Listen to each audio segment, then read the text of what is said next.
July 6 അഗിത മാതാവ്. 1973 July 6 ജപ്പാനിലെ അഗിതയിലുള്ള ദിവ്യകാരുണ്യത്തിൻ്റെ ദാസികളുടെ സ്ഥാപനത്തിലുണ്ടായിരുന്ന sister Agnes സസാഗവ ഒരു സ്വർഗീയ പ്രകാശത്താൽ ചാപ്പലിലേക്ക് ആനയിക്കപ്പെട്ടു. അവിടെയുണ്ടായിരുന്ന സർവ്വജനപദങ്ങളുടെയും നാഥയുടെ രൂപത്തിൻ്റെ വലത്തു കൈയിൽ മുറിപ്പാടും അവിടെ നിന്ന് രക്തം വരുന്നതും സിസ്റ്റർ കണ്ടു. പെട്ടെന്ന് രൂപത്തിന് ജീവൻ വെച്ചു.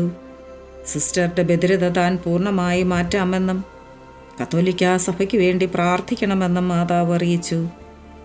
പിന്നീടുള്ള വർഷങ്ങളിൽ മാതാവിൻ്റെ മുറിപ്പാടിൽ നിന്ന് 101 സന്ദേശങ്ങൾ ലഭിക്കുകയുണ്ടായി. പരിശുദ്ധ ദൈവമാതാവേ, ശാരീരികവും മാനസികവുമായി വേദന അനുഭവിക്കുന്ന ധാരാളം പേർ ഞങ്ങളുടെ ഇടയിലുമുണ്ട്. അമ്മേ, അവരെ എല്ലാവരെയും അമ്മയുടെ തൃപ്പാദത്തുങ്കൽ ഞാൻ സമർപ്പിച്ച് പ്രാർത്ഥിക്കുന്നു. അവർക്ക് വേണ്ട ആശ്വാസം പ്രദാനം ചെയ്ത് നൽകി അനുഗ്രഹിക്കണമേ.